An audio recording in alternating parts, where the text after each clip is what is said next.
믿음으로 승리한 자가 되게 도와주시고 말씀대로 살아가고자 우리들이 늘 애쓰며 수고하는 자들이 되게 인도하여 주시옵소서. 오늘 말씀 선포하는 이명호 목사님 영육간의 강물함을 더하여 주시고 하나님께 주신 늘 새로운 힘으로서 주의를 감당하게 하여 주시고 지혜와 통찰력을 더하여 주셔서 아버지 맡겨주신 일들을 끝까지 감당할 수 있도록 인도하여 주시옵소서.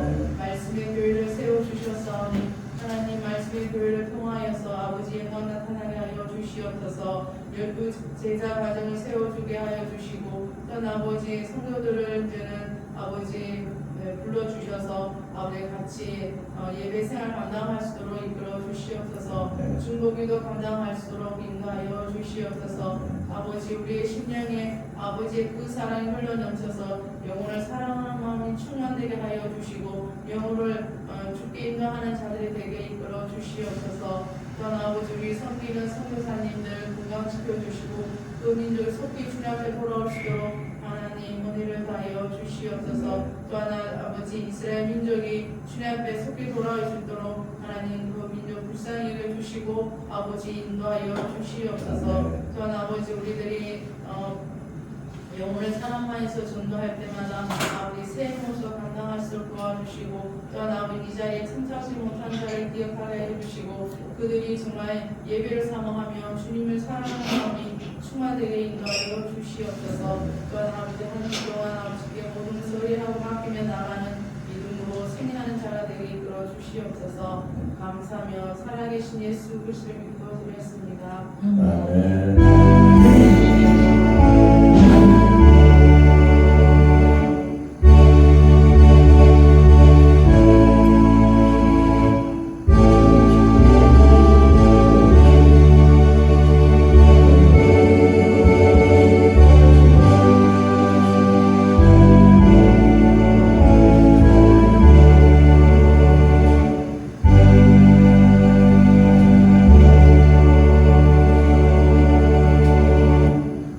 나누실 말씀은 누가복음 23장 말씀을 보겠습니다.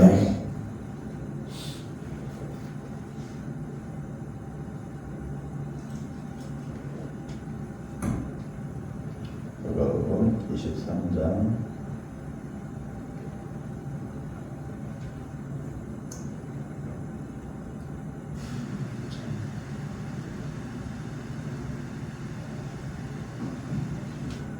'우리 중에 이루어진 사실에 대하여 처음부터 목격자와 말씀의 일꾼된 자들이 전하여 준 그 이건 이종과정 무슨 그때 하니까 좋은 것 같은데. 그러니까 오늘부터 하면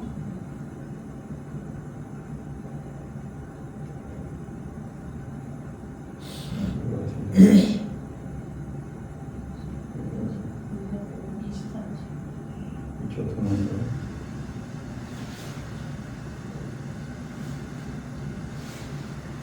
23장 32절로 43절까지.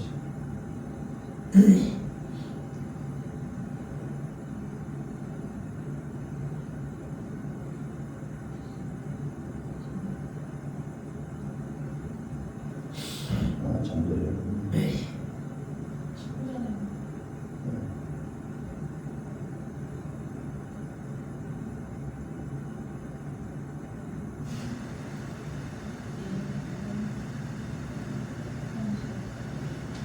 23절부터 42절까지 천천히 같이 읽겠습니다. 32절 아니에요? 네? 32절에서 43절. 30절. 32절이요.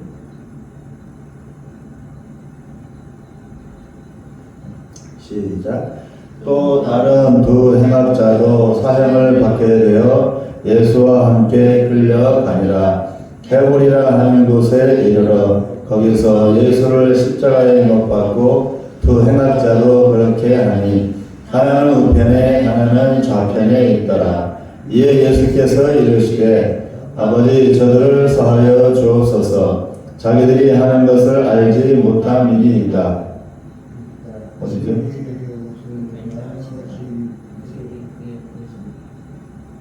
몇 절이에요? 33절. 너무 많네. 잠깐만요. 아니.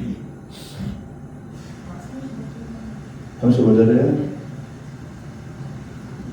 35절부터요. 시작. 백성은 서서 구경하는데 관리들은 비웃어 이르되 저가 남을 구원하였으니 만일 하나님이 택하신 자 그리스도이면 자신도 구원할지어다 하고 군인들도 희롱하면서 나와 신 포도주를 주며 이르되 네가 만일 유대인의 왕이면 내가 너를 구원하라 하더라. 그의 위에 이는 유대인의 왕이라 쓴 패가 있더라. 다른 행악자 중 하나는 비방하여 이르되 네가 그리스도가 아니냐 너와 우리를 구원하라 하되 하나는 그 사람을 꾸짖어 이르되 네가 동일한 정죄를 받고서도 하나님을 두려워하지 아니하느냐 우리는 우리가 행한 일에 상당한 보험을 받는 것이니 이에 당연하거니와 이 사람이 행한 것은 옳지 않은 것이 없느니라 하고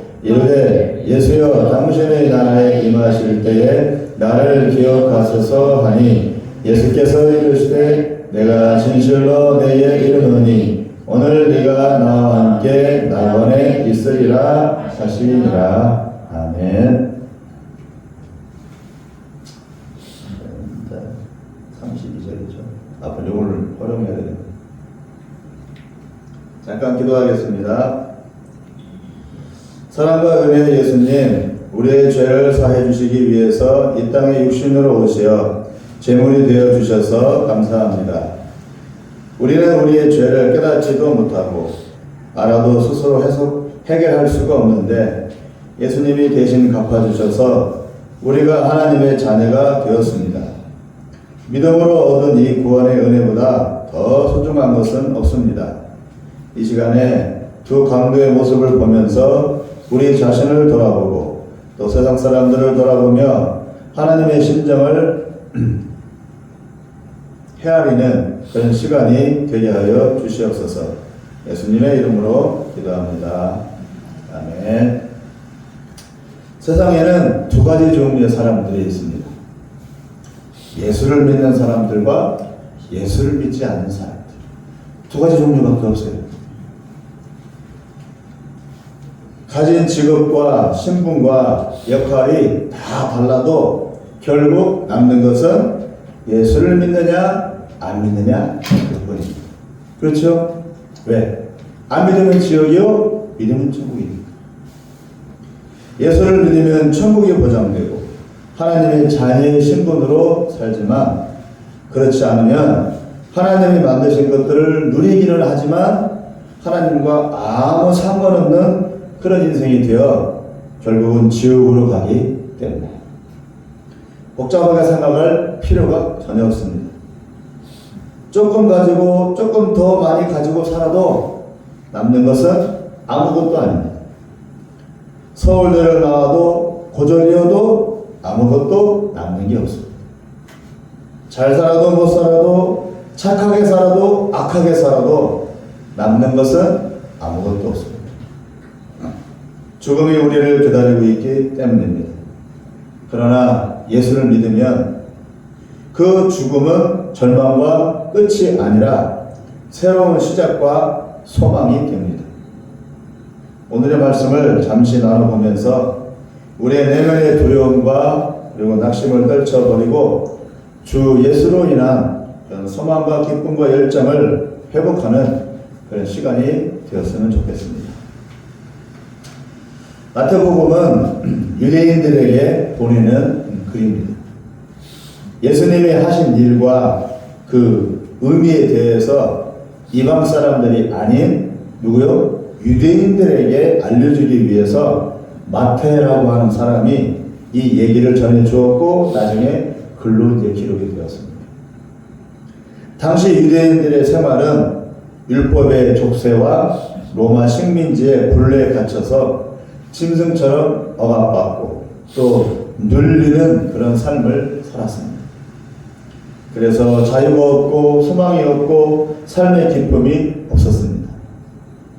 그래서 사회의 낙오자들이 많이 생겨났고 생활고에 시달려 악한 짓들을 또 많이 하기도 했습니다.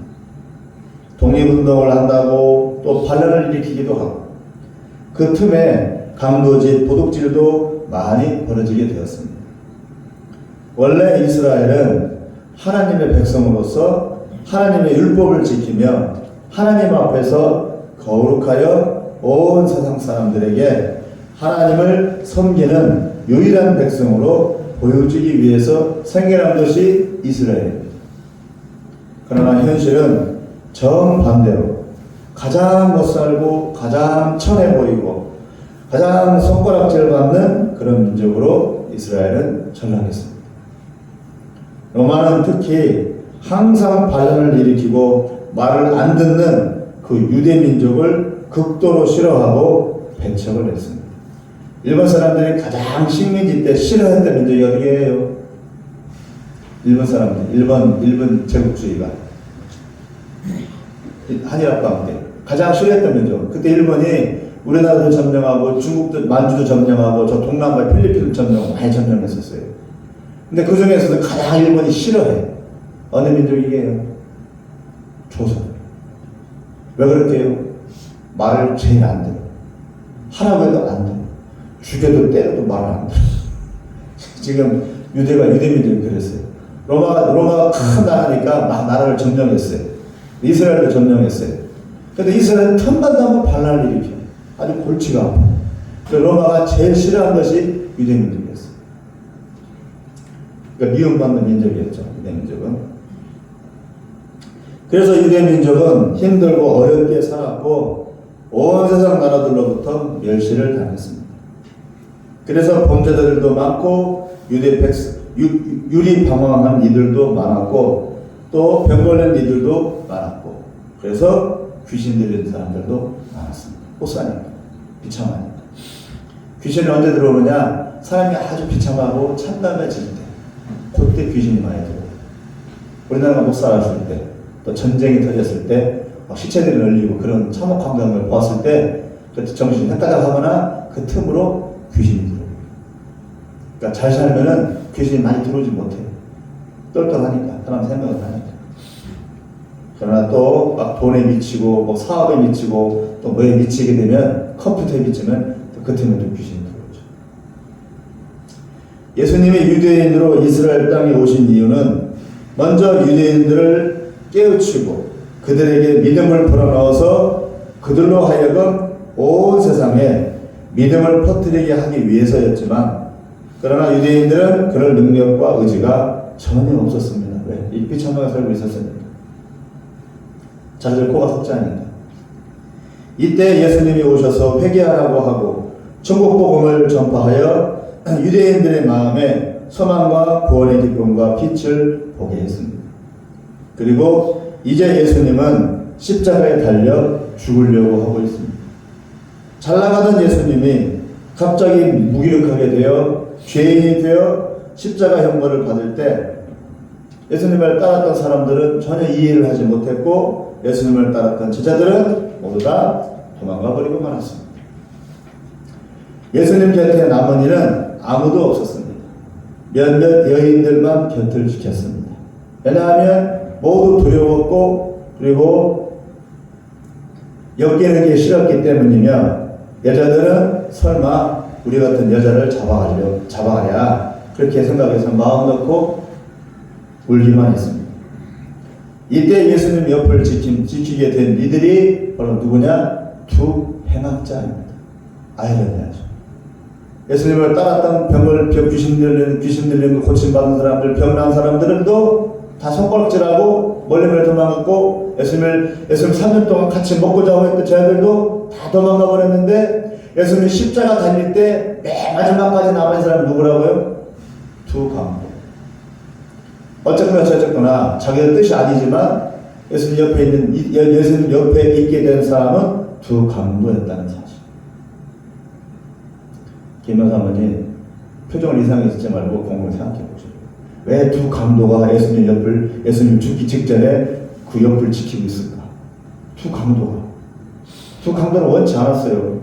자기 십자가 매달릴 생각 안 했어. 근데 어쨌거나 다른 사람을 위해서 결국 자기 죽는 짓을 했으니까 예수님 옆에 매달리게 된 거예요. 이것도 의미가 있다. 어떤 의미가 있을까? 왜 두 강도, 두 범죄자가 예수님의 마지막을 지키고 있을까? 태어날 때에도 막관에서 냄새나는 목동들의 환영 속에서 초라하게 태어나셨는데 이제 죽을 때에는 두 범죄자들 사이에서 숨을 거두고 있는 것입니다. 예수님의 오심이 죄인들 때문이기입니다. 사람들은 조금 넉넉하면 교만해지고 목이 곧아지고 배 나오고 그리고 조금 어려우면 원망과 탄식과 저주를 입에 달고 살아갑니다. 달면 삼키고 쓰면 뱉는 게 인간입니다. 옆에서 사람이 죽어나가도 내 가족, 내 자식이 아니면 신경도 안 씁니다. 쓸 겨를도 없습니다. 정의와 공의를 외치지만 지금 당장 나에게 이익이 되는 것에만 관심을 기울입니다. 짐승과 다를 게 없습니다. 이런 처참하고 무지한 동물로 변해가는 인간을 구원하기 위해서 예수님은 자신이 죄물이 되기로 결심한 겁니다. 그리고 십자가 형벌에 자기 몸을 매달기로 결정했습니다. 어김없이 사단은 예수님이 가시는 길에 두 범죄자를 세워놓고 예수님을 조롱하고 비웃고 있습니다. 사람들이 보기에 두 강도 사이에 함께 매달리신 예수님은 역시 죄인이며 역시 죽어 마땅한 모습입니다. 대부분의 사람들은 자기 자신의 죄에 대해서 잘 인식하지 못합니다. 그리고 자기 자신이 얼마나 죄로 찌들어 있고 하나님과 멀리 사는지를 전혀 모릅니다. 회개가 뭔지도 모르고 구원의 감격을 절절히 느껴보지도 못합니다. 내 판단에 착하게 살면 하나님도 인정할 것이라고 여기지만 그러나 착각이고 거짓말입니다. 우리 다 같이 32절을 다 같이 읽어보겠습니다. 32절요. 시작. 또 다른 두 행악자도 사형을 받게 되어 예수와 함께 끌려가니라. 마침 두 범죄자도 재판을 받고 사형 선고를 받았습니다. 내친 김에 같이 세 개의 십자가를 걸어놓고 세 사람을 동시에 처벌하기로 빌라도는 결정을 했습니다. 본보기로 좋았습니다. 두 범죄자는 로마가 식민지로 다스리는 식민 유대 사회의 질서를 깨트리고 사람들을 더럽게 한 마땅한 죄인들이지만 그러나 예수님의 죄목은 뭘까요? 없습니다. 죄목이 없어요. 그런데 사형 선고를 받았어요. 웃기죠? 윤석열 대통령이 내란을 일으킨 적이 없어. 내란죄로 타액심판을 헌법재판관 심판을 받았어. 이것도 웃기죠? 제목이 없어요. 뭔지인지도 몰라. 지금 여전히 제목이 뭔지 가려내고 있어. 16일날 결정이 난대. 내란죄인지 아닌지. 그래서 검사들이 어떻게 10년 구형을 내렸어요? 체포를 방해했대. 체포를 방해한 자가 10년씩이나 돼. 갖다 붙이는 거죠. 예수님도 마찬가지예요. 죄를 사형 선고를 내려야 되는데 죽이기는 죽여야 되는데 죄목이 없어. 이렇게 웃기는 거죠. 죄목이 없는 사형수예요.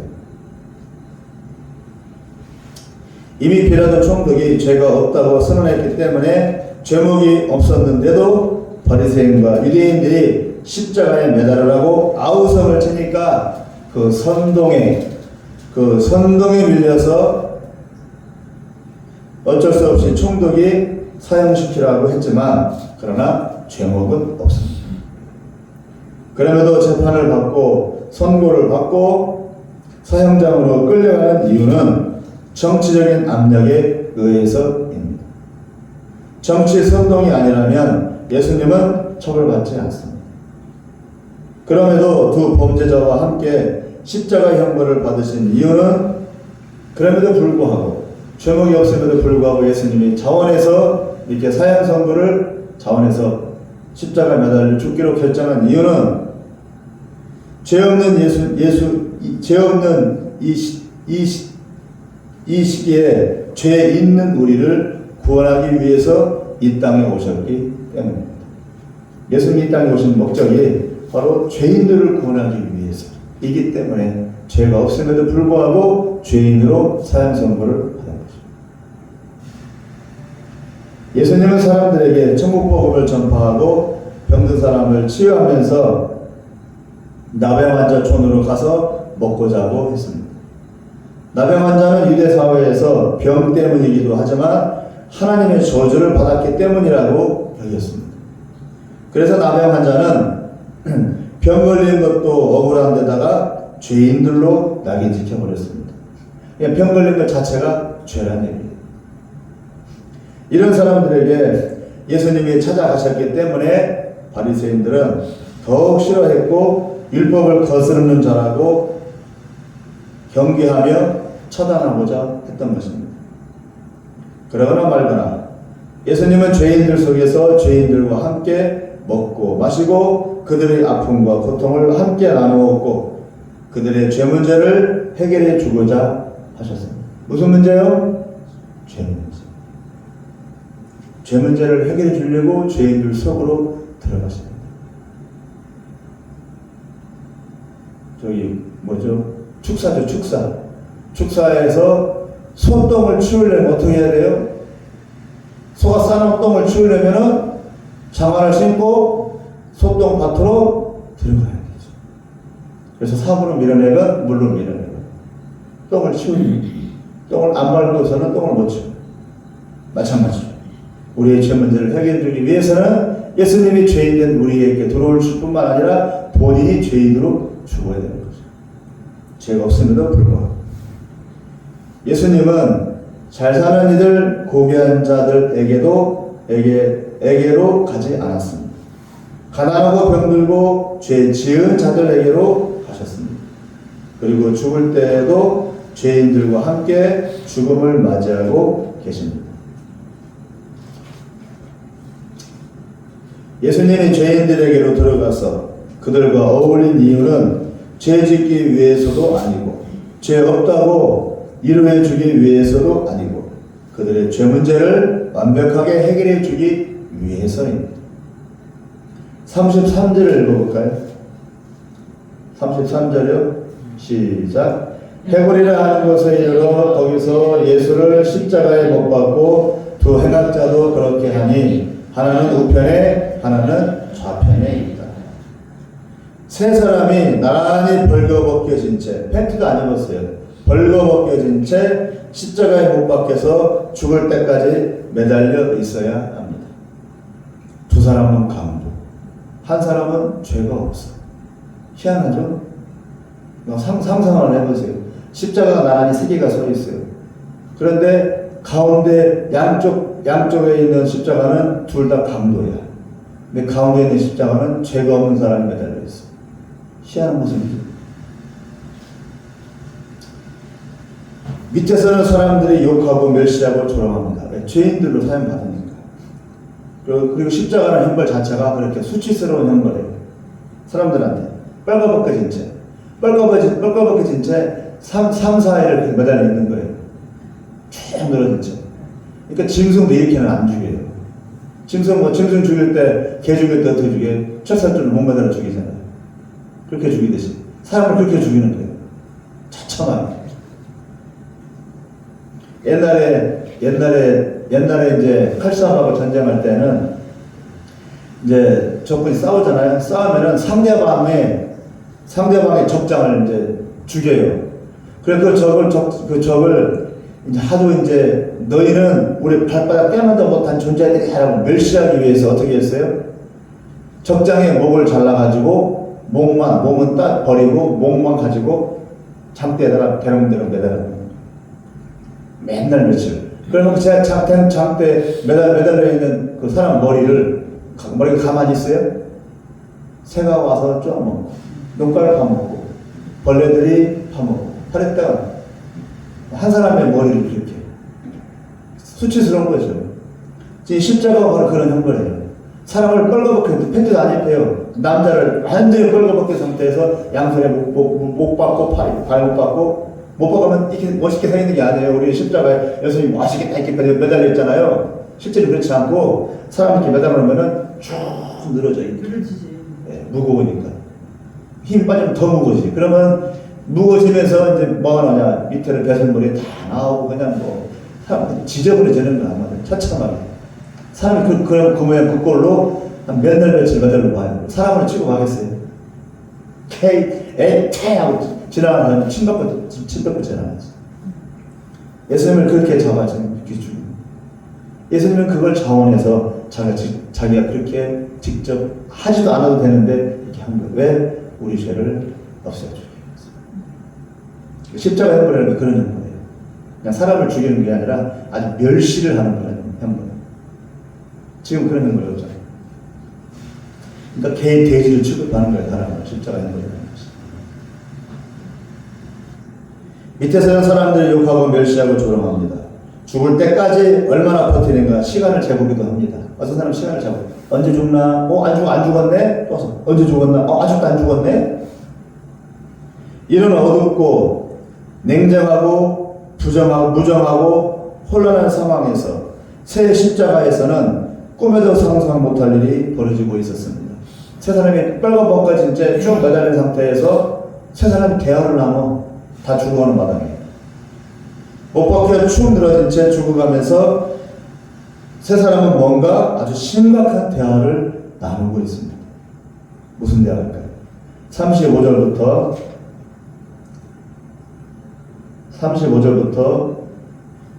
37절까지입니다. 시작. 백성은 서서 구경하는데 관리들은 비웃어 이르되 저가 남을 구원하였으니 만일 하나님이 택하신 자 그리스도이면 자신도 구원할지어다 하고 군인들도 희롱하면서 나와 신 포도주를 주며 이르되 네가 만일 유대인의 왕이면 네가 너를 구원하라. 네가 너 구원해봐. 십자가에 매달린 사람 어떻게 구원해? 네가 너 구원해봐 하고 조롱하는 거야. 너 구원해봐봐. 병신아 어디 얼뱅이야 너 구원해봐봐. 이러고 손가락 지나면서 난 구원한다며 네가 메시아라며 너 구원해봐봐.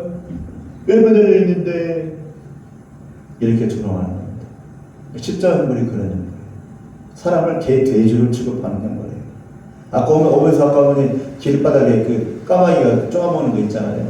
그렇게 그런 꼴 되는 거예요. 얼마나 비참해요. 이것이 현실입니다. 달면 삼키고 쓰면 뱉는 게 현실입니다. 나에게 기억이 이익이 안 되면 매몰차게 걷어차는 게 바로 이 현실입니다. 지금 우리가 사는 세상도 마찬가지입니다. 내가 나가 떨어져 죽어도 누구도 신경 쓰지 않습니다. 오직 자기만 챙기는 세상 속에 우리가 지금 살고 있는 것입니다. 누구를 의지하겠습니까? 누구가 나의 친구이겠습니까? 날이 갈수록 자기만 아는 시대로 흘러가고 있습니다.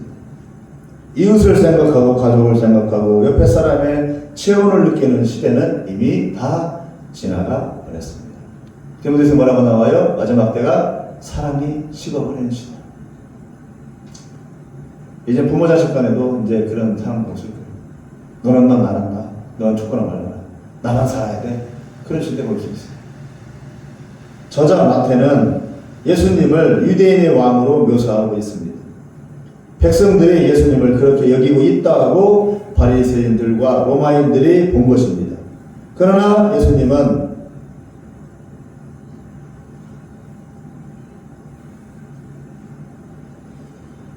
유대인의 왕일 뿐만 아니라 온 세상의 왕으로 오셨고 로마 황제의 왕으로 오셨습니다. 그럼에도 예수님은 왕 노릇하지 않았고 어떤 노릇을 했어요? 김명수 어머니? 예수님 왕 노릇했어요? 유대인 왕이라고 써있어요. 근데 예수님 왕 노릇했어요? 왕 노릇 안 했어요. 초림은 예수님이 왕으로 오신 게 아니에요. 왕으로 써붙였지만 유대인이 왕으로 써붙였지만 무슨 노릇했어요? 왕 노릇이 아니라 예수님은 종 노릇하다 하셨어요. 종으로 오셨어요. 종 노릇하고 오셨어요. 그러나 다시 오실 때에는 왕 노릇하라고 오십니다. 그러니까 종 노릇하니까 우리를 섬기다가 죄인으로 우리를 섬기다가 죽으신 거예요. 종처럼. 그러나 나중에 두 번째 오실 때에는 왕으로 오셔서 죽어요? 그때는 안 죽어요. 우리를 심판하러 오세요. 처음엔 종 노릇, 두 번째는 왕 노릇. 지금 유대인들은 그걸 몰라요. 어떻게 메시아가 종으로 오냐. 성경에 있거든요. 종으로 온다고. 근데 성경을 안 봐. 성경을 본다고 해서. 그러니까 유대인들은 성경을 보되 안경을 쓰고 보는 거예요. 그러니까 우리가 성경을 가르쳐 줄 수 있어요. 유대인들 성경을 다 한다고요? 전혀 몰라요. 안경을 쓰고 있기 때문에 전혀 못 봐. 탈무드라고는 안경을 쓰고 있기 때문에. 우리가 성경을 바로 알려줄 수 있어요. 예수님은 유대인과 온 세상의 왕이지만 왕 노릇은 나중에 오실 때 하실 겁니다. 종노릇 한 다음에 제물이 된 다음에 왕으로 오셔서 온 세상을 직접 다스릴 것입니다. 지금은 왕이 아니지만 장차 왕으로 오실 것을 지금 미리 보여주고 있는 겁니다. 왜? 예수님 십자가 달린 그 머리 위에 뭐라고 써 있어요? 유대인의 왕이라고 써 있으니까. 이건 나중을 미리 보여주고 있는 겁니다. 왕이신 예수님은 종로로 타신 이후에 나중에 왕으로 타시러 반드시 다시 오실 것입니다.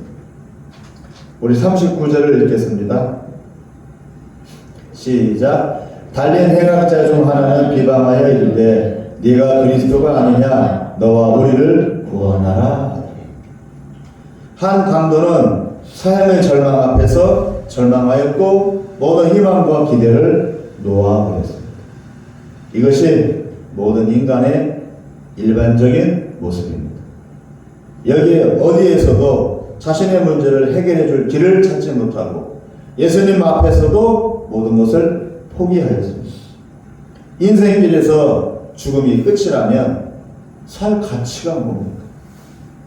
많이 배우고 높은 지위에 올라도 죽음이 끝이라면 그게 뭔 소용이 있습니까? 예를 들어서 지금 어느 권사님 남편이 저 KDI 부원장까지 지냈어요. 우리나라 연구원 중에서 최고의 연구원이 어딘 줄 아세요? 저 KDI 연구원. KDI가 제일 들어가기 어렵고 거의 다 서울대 출신이에요. 근데 서울대 부원장까지 지냈지만 은퇴를 했어요. 지금 뭐예요? 지금 연금 받고 살고 있어요. 뭘 준비하고 있어요? 죽음을 준비하고 있어요. 서울대 나왔죠. 한 20-30년 직장 생활하고 지금 은퇴 생활하면서 뭘 기다려요? 죽는 날짜 기다려요.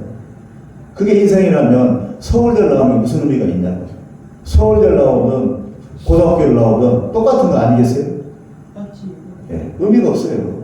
그때뿐이에요. 그때 반짝한 것뿐이에요. 길게 잡고 본다면 어떤 조건으로? 죽음이라는 것을 본다. 죽는다고 한다. 문제는 우리가 예수를 왜 믿어요? 이 죽음의 문제를 넘어갈 수 있기 때문에 우리가 예수를 믿는 거예요. 그러니까 예수님 앞에서는 서울대 나온 사람도 고졸 출신도 국민학교 졸업도 똑같아요. 다 차별이 있을 수가 없는 거예요. 100을 가진 사람, 한 푼도 없는 사람 똑같아요. 똑같을 수밖에 없죠. 만약 똑같지 않다, 그럼 뭔가 예수를 잘못 믿고 있는 거예요. 그 교회는 뭔가 잘못 믿고 있는 교회예요. 인생길에서 죽음이 끝이라면 살 가치가 뭡니까? 많이 배우고 높은 지위에 올라도 죽음이 끝이라면 그게 뭔 소용이 있습니까? 민주당 의원들과 지금 정부 인사들, 이재명 정부 인사들은 텔레비전 자꾸 나오잖아요. 다 비리천지야, 비리천지. 비리가 없는 사람이 없어. 지금 법무부 장관, 이재명의 저기 사법연수원 동기에 정성호 법무부 장관 또 터졌어요. 또 뇌물 받았다고. 이제 그 사람도 이제 물러나야 돼. 다 물러나. 장관 되고 뭐 되고 몇 달을 못 가네. 1년을 못 가네. 다 비리야, 다 비리. 님을 주워서 저들이 터치는 게 같아. 예, 나쁜 놈들이니까 다 그런 식으로 하는 거예요. 그러니까 저희 진보꾼들이 다 그런 짓을 해요. 옛날에 학교 다닐 때 대모하는 애들 보면은 난잡해요. 난잡하고 생활이 바르지 못해요. 바르게 생활하는 사람들은 우리 그 나서지도 않아요. 과거의 어점에도 불구하고 오직 지금 높은 지위에 올라 한 자리 하는 데에 전념을 합니다. 그러니까 때가 되어 물러나고 그러다가도 때가 되어 물러나고 나이 들어 늙으면 이제 지난 날을 회상하면서 내가 이렇게 살았지 하면서 스스로 자유하다가 죽음을 맞이해 관에 들어가 결국은 땅속으로 사라져버립니다. 회개도 없고 지은 죄에 대한 고백도 없이 그렇게 인생을 마감하면, 다 까먹어버리면 스스로 자랑했던 과거의 삶의 행적들은 웃기는 헛소리에 불과하게 되고 온갖 비방과 뒷담화를 듣게 되는 겁니다. 그런 인간 뒤에서 소곤소곤 대면서 그 인간 그렇게 살았어, 병신같이 살아갔어, 그렇게 그런 욕만, 땅속에서도 그런 욕을 얻게 되는 겁니다. 죽기 전에 자신의 인생을 정리해야 합니다. 반드시 정리를 해야 돼요. 내 인생을. 세상과 하나님 앞에 정리하지 못한 인생은 차라리 살지 않는 것이 나을 것입니다. 민폐를 끼칠 뿐이기 때문입니다. 우리 40절에서 43절까지 한번 읽어볼까요?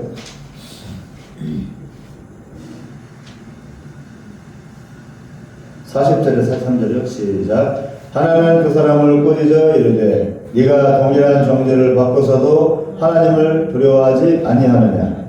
우리는 우리가 행한 일에 상당한 보응을 받는 것이니 이에 당연하거니와 이 사람이 행한 것은 옳지 않은 것이 없느니라 하고 이르되 예수여 당신의 나라에 임하실 때에 나를 기억하소서 하니 예수께서 이르시되 내가 진실로 네게 이르노니 오늘 네가 나와 함께 낙원에 있으리라 하십니다. 이 사람은 자기 살아온 인생을 정리하고 있어요? 안 하고 있어요? 정리하고 있는 거예요. 자기가 지은 죄를 인정하잖아요. 강도짓 한 것을 인정하잖아요. 그리고 자기 살아온 인생을 누구한테 맡겨요? 자기가 꺾으라고 가요? 예수님께 맡기잖아요. 살아온 인생 주님이 다 아십니다. 주님께 맡깁니다. 이 강도의 고백은 특별합니다. 일반인들은 이렇게 못하죠. 그러니까 이해를 못하죠. 죽는 마당에 같이 죽어가는 예수에게 그런 말을 할 필요가 있는가? 어차피 같이 죽는데.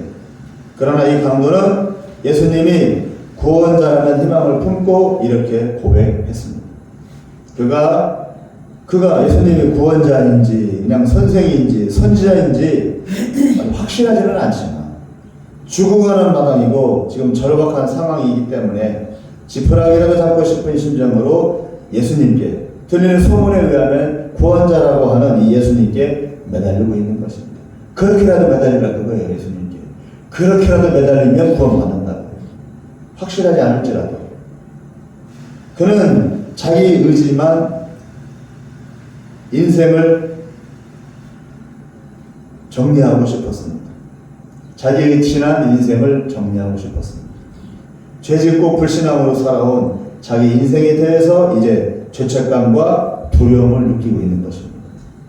그리고 자포자기하지 않고 옆에서 같이 죽어가는 예수님의 옷자락을 붙잡은 것입니다.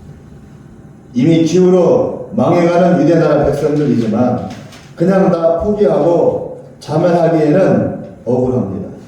그래서 마태는 이렇게 말하고 있는 것입니다. 이 강도처럼 붙들라. 유대민족아, 이스라엘아, 로마 식민지고 바리새인들 설쳐대고 국민들은 귀신 들리고 병 들고 아무것도 할 수 없고 그럴지라도 뭐 붙들라고요? 이 예수 붙들라고. 그럼 이스라엘 살 수 있다.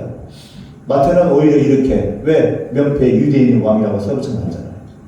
이런 마음의 의도가 있었는지도 몰라요. 이스라엘아, 이 강도처럼 예수님 붙잡으라.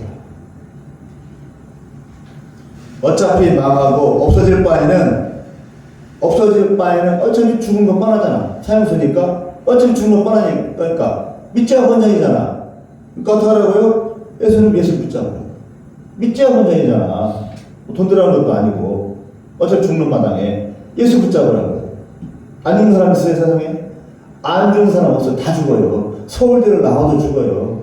박사가 10개라도 죽어요. 대통령도 죽어요. 다 죽어요. 지금 이 김대중 없잖아요. 지금 노무현도 없고 다 죽어 땅속에 묻혀있대. 다 썩어버렸잖아요. 지금요. 어차피 죽을 바에는 누구 붙들라고요? 예수 붙들라고. 예수가 구원자라고 하니까 믿거나 말거나. 붙들면은 아니면 말고 붙들면은 진짜라면 구원받잖아요. 그렇게라도 붙들라. 냉랭하고 매몰찬 이 세상에서 어차피 힘들게 살아갈 바에는 예수라도 믿는 게 낫지 않겠습니까? 안 그래요? 예수라고. 돈 붙잡아봤자 무슨 소리 있어요? 돈이 날 살려요? 못 살려요. 그러니까 예수 믿으면 죽어도 천국이라고 하잖아요. 죽어도 천국이라고. 그러니까 믿어보자고요, 한번. 믿자 본전이니까. 안 그래요, 김병 사모님?